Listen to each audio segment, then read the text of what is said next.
Caros alunos que irão fazer a prova do Enem neste final de semana, dia 3 e dia 4, então, nós da equipe do Overdose preparamos o material para você, para que possamos revisar juntos alguns pontos que são importantes, tá? E eu queria compartilhar com vocês 4 questões, que são temas que são sempre fortes, né, na prova do Enem. E eu queria compartilhar, sim, meu nome é Thiago Magalhães, sou professor do Over, e eu estou aqui para ajudar você nessa resolução. Então, vamos à primeira questão do nosso material de revisão. Então, uma questão que vai trabalhar a parte de soluções, onde eu coloco assim para vocês. As soluções injetáveis de glicose nas concentrações de 5 a 10% são indicadas como fonte de água, calorias e diurese osmótica.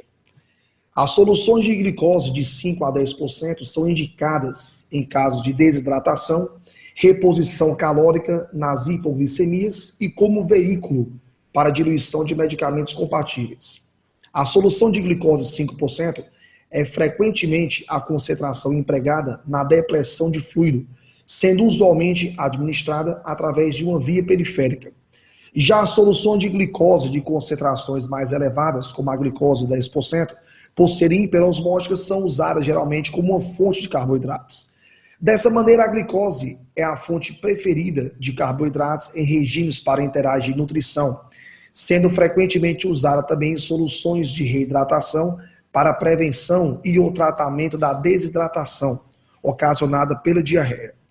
De acordo com o texto anterior, para atender à prescrição médica de uma hidratação venosa contendo 100 ml de soro glicosado a 8%, a quantidade em volume das duas soluções mencionadas no texto, que devem ser empregadas, são respectivamente. Então é o seguinte, quando trabalhamos a parte de soluções, então o que desejamos agora é exatamente resolver uma situação, um problema.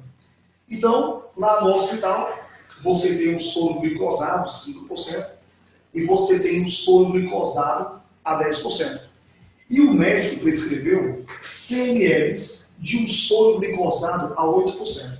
Então, o que devemos fazer é o seguinte, vamos estar utilizando o volume V1 de um soro glicosado 5%, vamos misturar a um volume V2 do de 10%, e essa mistura tem que resultar em um volume de 100 ml a 8%. A matemática, ela te ajuda a resolver essa questão, porque você pode trabalhar por meio da média ponderada. Só que fazer um sistema, montar um sistema e desenvolver isso, pode acarretar na sua prova em uma perda de tempo. Então eu vou te ensinar uma maneira, como eu faço a questão, que de repente você pode estar utilizando na sua prova e resolver a questão em um tempo menor, tá? Então, de forma seguinte, nós temos dois soros em busca de um terceiro, que é o de 8%. O que eu vou sugerir a você é o seguinte, vamos botar aqui uma escala. Então, eu tenho o menor valor, que é o soro glicosado 5%, e nós temos o maior valor, que é o de 10%. Só que o nosso objetivo é o de 8%. Então eu posso fragmentar essa escala em pontos de variação 1. Então, por exemplo, aqui eu teria o de 6%, aqui eu teria o de 7%, o de 8%, o de 9% e o de 10%. Então, cada fração dessa corresponde a 20% da reta. Então, eu teria 20, 20, 20, 20 e 20. Só que o seguinte, o nosso objetivo está aqui, ó, 8%. Então, se pegarmos até 8, temos no somatório 60%. E se pegarmos a outra parte, 40%.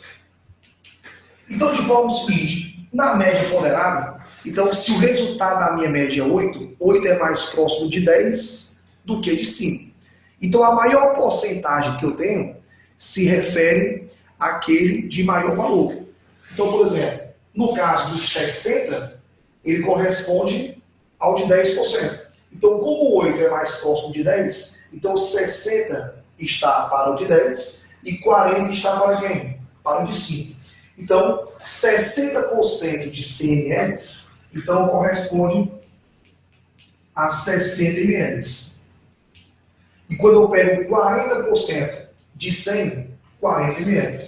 Então, se você misturar 40 ml do soro glicosado a 5 com 60 ml do soro glicosado a 10, vamos ter 100 ml do soro glicosado 8%. Então, essa questão tem como gabarito aí a letra C. A questão 2 é uma questão que vai trabalhar um tema bem recente, né, que é a questão das Olimpíadas, e na questão também do uso dos anabolizantes e no tempo de meia-vida. Observe a questão 2. A Olimpíada deve ser disputada sem o fantasma da fraude química, dentro do princípio de que, tanto quanto é importante competir, vencer a prova de competência. Considere que um atleta tenha consumido 64 miligramas de um anabolizante e que após 4 dias o exame antidoping tenha detectado apenas 0,25 miligramas deste composto. Assumindo que a degradação do anabolizante no organismo segue uma cinética de primeira ordem, assinale a alternativa que apresenta o tempo de meia-vida da substância no organismo do atleta.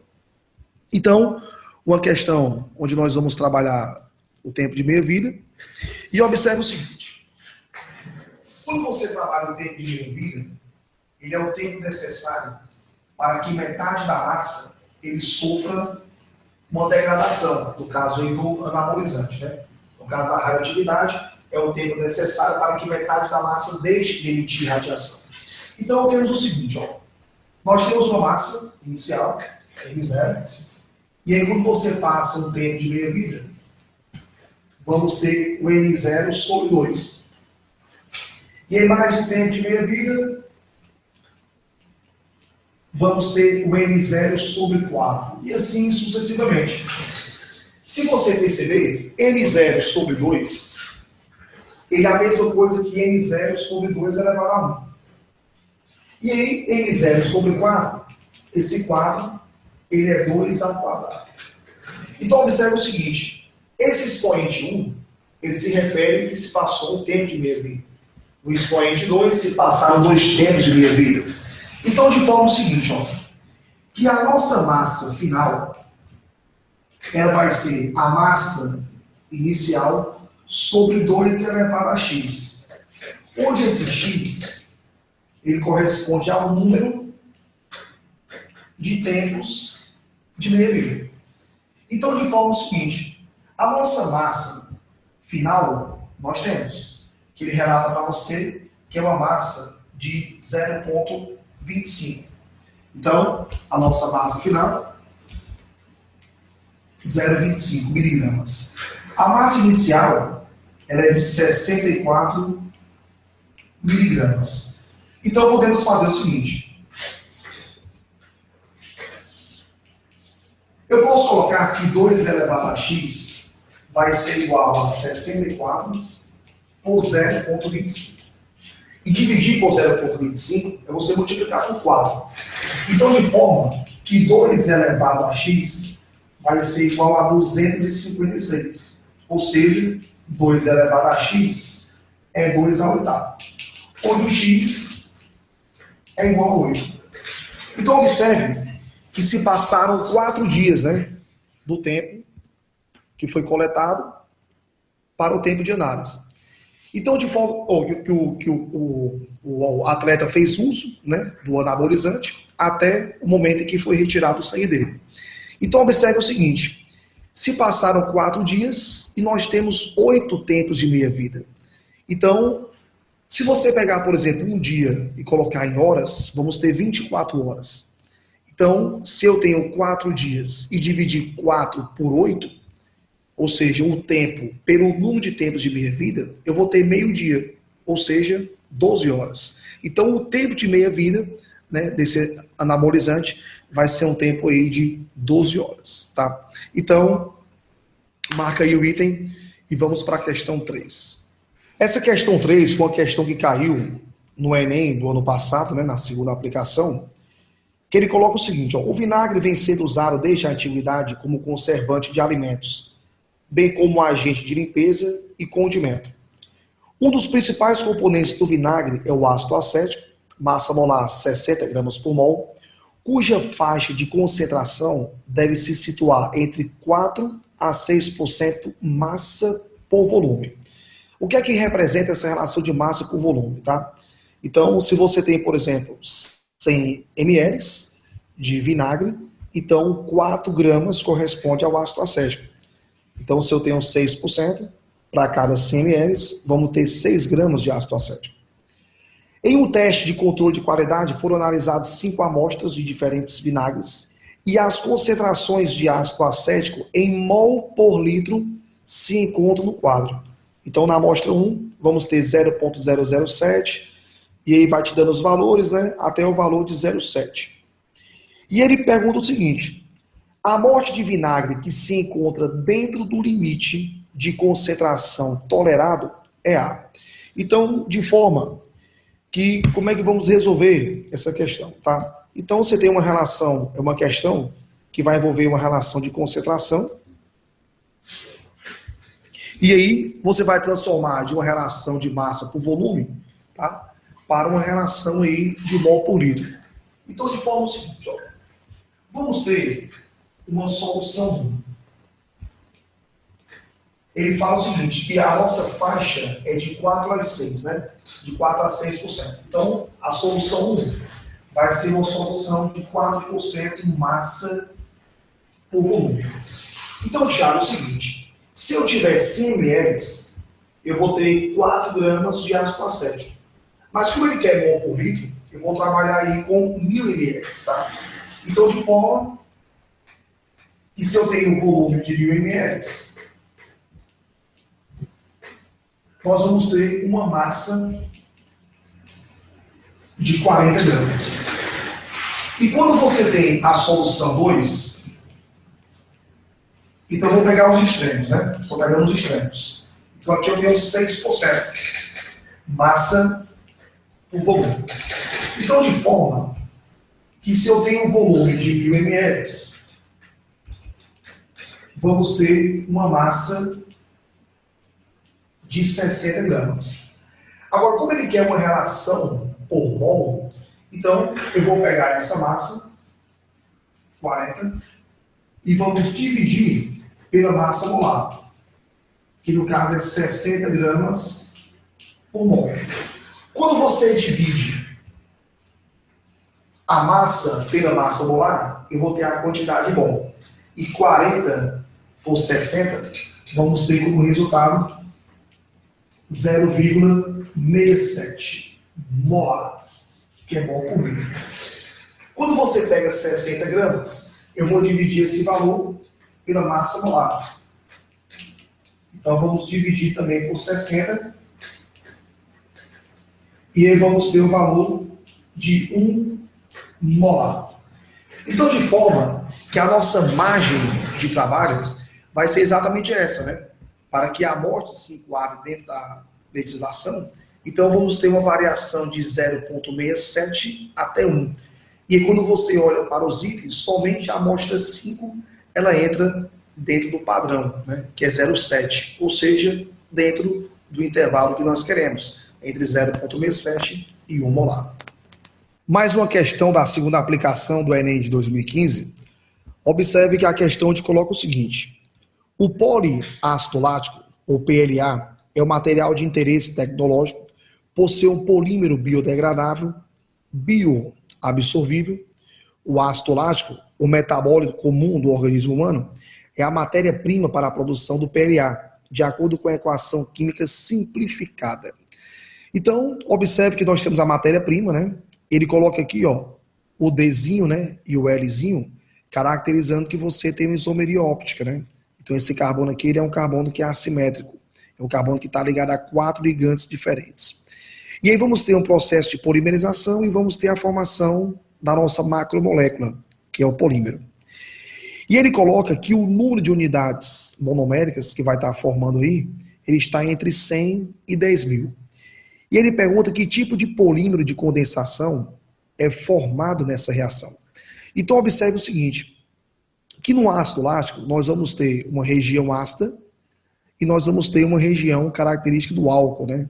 Aqui nós temos uma hidroxila ou oxidrila. E aí, quando ocorreu o processo de polimerização, observe que nós passamos até agora a formação de uma região, que é uma região que é o carboxilato, né? Que vai caracterizar aí um éster.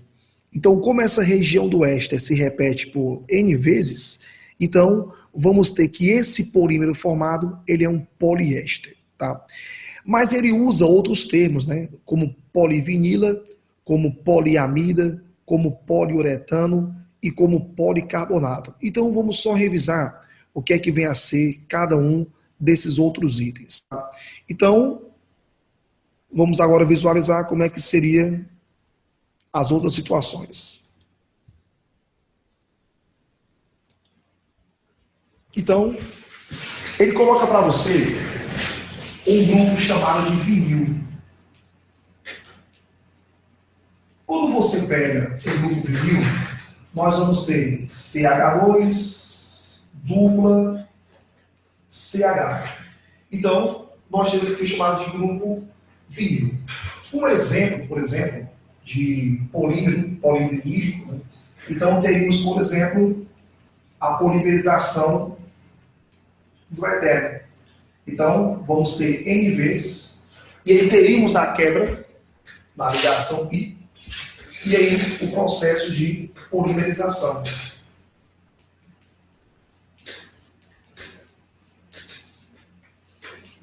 Isso se repetindo por N vezes. Tá? Então, teríamos aí o chamado de grupo vinil. Quando pegamos a poliamida, então, na poliamida, vamos ter uma região onde vamos ter uma carbonila ligada aí ao nitrogênio. Então, se esse grupamento aparecer por N vezes, então passamos a ter uma poliamida. Como é o caso, por exemplo, das proteínas, né? Então, aqui, uma poliamida. Quando pegamos o poliuretano, então, no poliuretano, vamos ter uma região, que é o carboxilato, e essa região ligada a nitrogênio. Então, isso vai caracterizar o poliuretano. Então, se essa região aparecer por N vezes, e aí vamos ter o que eles chamam de poliuretano. E aí vamos ter o policarbonato. Então, se você lembrar do carbonato, vamos ter C do cloro. E aí, se essa região aparecer por N vezes, vamos ter o policarbonato. Então, nosso gabarito aí, letra